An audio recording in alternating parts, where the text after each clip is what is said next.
Mambo ya Nyakati ya kwanza sura ya 20 mstari wa 20. Anasema mwaminini Mungu wenu, Bwana Mungu wenu, ndivyo mtakavyothibitika. Bwana Yesu asifiwe. Imani yetu itasimama imara kwa kumwamini Mungu, kwamba yeye ni Mungu, na sio kumwamini kwa maneno, tunamwamini kwa matendo. Moja ya matendo makubwa ambayo yanatusaidia kuona kwamba Mungu ni utunzaji wa Sabato. Wapendwa, tunzeni Sabato ya Bwana. Maana kwa kuitunza unatambua yeye ni muumbaji na yeye ni mkombozi. Haleluya. Jambo lingine la pili, tunapojenga matumaini yetu kwa kulisoma neno lake, tunaamini kwamba yeye ndiye Mungu wetu. Kwa hiyo hatuna shaka chochote kinachotuletea wasiwasi na mashaka, tunaenda kutafuta majibu ndani ya neno lake.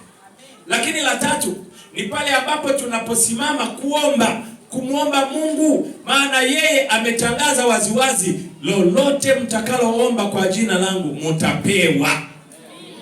Haleluya jamani. Kwa hatuhitaji kuomba kwa mashaka. Lakini yako mambo mengi, maisha ya kufanya kazi unapata, alafu unakula, unaonyesha Mungu hayupo. Unafanya kazi, unapata, unaanza kula kabla ya kumrudishia Mungu zaka, unaonyesha Mungu hayupo. Na watia moyo rafiki zangu, Bwana akiwajalia kwenye mashamba, kwenye mishahara, kwenye biashara na shughuli zozote za maendeleo, rudisheni zaka kamili ya Bwana. Unajua ile Malaki inasema leteni zaka kamili. Lugha ya Kiingereza inasema bring ye all the tithes. Kwa hiyo kuna aina mbili za tithe. Tithe ya kwanza, zaka ya kwanza ni ile 10%. Haleluya. Ya kwanza ambayo ikitolewa wala haikai hapo. Ya pili ni ile 10% ya pili ambayo inaitwa zaka ya pili. Maelezo yake hizi zaka katika Mambo ya Walawi sura ya 27 imeeleza habari ya hii zaka. Katika kitabu cha Hesabu sura ya 18 imeeleza hii zaka na vizuri kabisa. Lakini ukisoma Kumbukumbu ya Torati sura ya 14 inaeleza zaka ya pili, ambayo hii ya kwanza imeelezwa kwamba wanapoitoa, wakiitoa inaliwa na Walawi. Hii ya pili wanapoitoa wanaambiwa utaila wewe mahali ambapo Bwana atapachagua. Halafu wanaambiwa na Mlawi usimsahau. Haleluya jamani. Haleluya jamani. Haleluya. Wanaila hekaluni kivipi? Ndio hiyo inayokuja hapa, 42% inabaki hapa kanisani.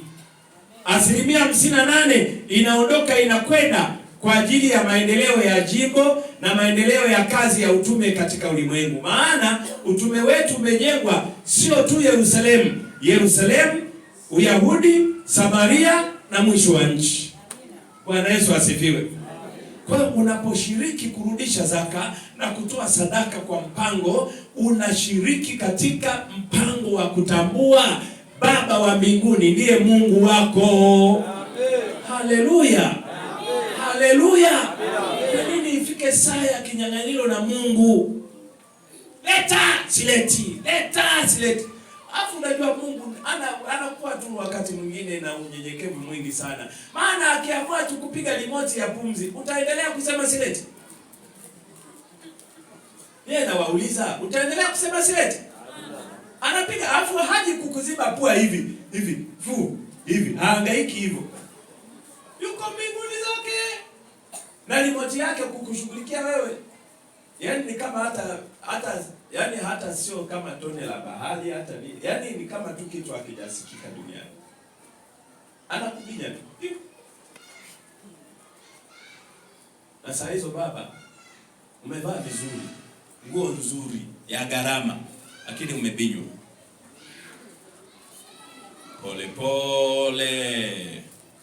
Hata kama wakati anakubinya vilitoka vya mbele na vya nyuma, watakutolea tu wataipeleka dry cleaner.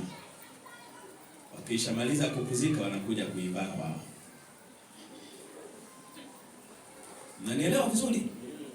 Mnanielewa vizuri?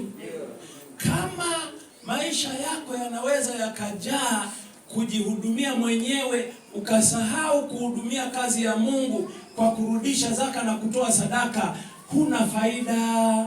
Huna faida. Faida yetu inakuja wakati ambapo tumeshikamana na Bwana. Haleluya. Kwa Paulo anasimama kuwaimarisha waumini, akiwaonyesha jinsi ambavyo wanapaswa wapambane katika maisha ya kiroho. Maisha ya kiroho ni mapambano. Ni mapambano. Hata waliobatizwa leo na watia moyo, ni mapambano. Utakutana na mtu atakukopa hela halafu arudishe. Sina wale watu mnajua wanasema guys, kuna kuku ya karibu. Halafu arudishe. Halafu kianza kumfatafata anasema bana, vipesa vidogo vidogo hivi unajua mimi huwa sihangaiki sana. Uhangaiki, uliomba buku ya karibu.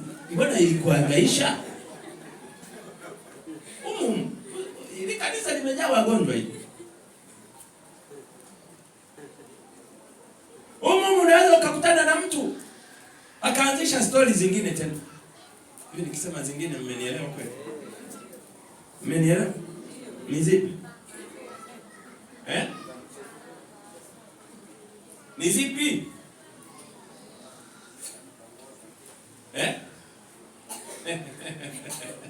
Mzee amesema hapo. Simemsikia mzee amesema. Unaweza ukashangaa kabisa mpaka uamini, unasema jamani, nani nimeingia kanisani kumbe nimeenda dangulo. Hujaenda dangulo, ila ulipoingia kanisani umekutana na wagonjwa wenzako. Wewe una nafuu, mwenzio amezidiwa. Bwana Yesu asifiwe sana. Kanisa ni hospitali. Utakutana na mwingine wakati mmefika foleni mnasubiri kuonana na daktari, mwingine hapo yamemshinda ficha. Alafu ninakusogelea na wewe.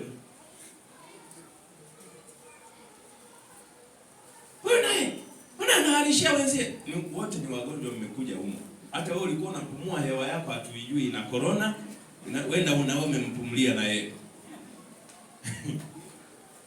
Kwa hiyo rafiki zangu, niwatie moyo tushikamane na Bwana. Paulo anahitimisha waraka huu katika sura ya 15 akiimarisha waumini wasimame imara kwa Bwana. Na watia moyo watu wa Mpanda, simameni imara kwa Bwana. Familia za Mpanda, simameni imara kwa Bwana. Vijana wa Mpanda, simameni imara kwa Bwana. Wazee wa Mpanda, simameni imara kwa Bwana.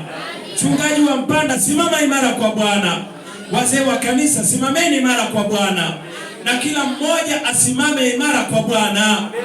Saa ya kuja kwa Yesu haiko mbali, imekaribia, na tusimame imara kwa Bwana. Bwana awabariki sana.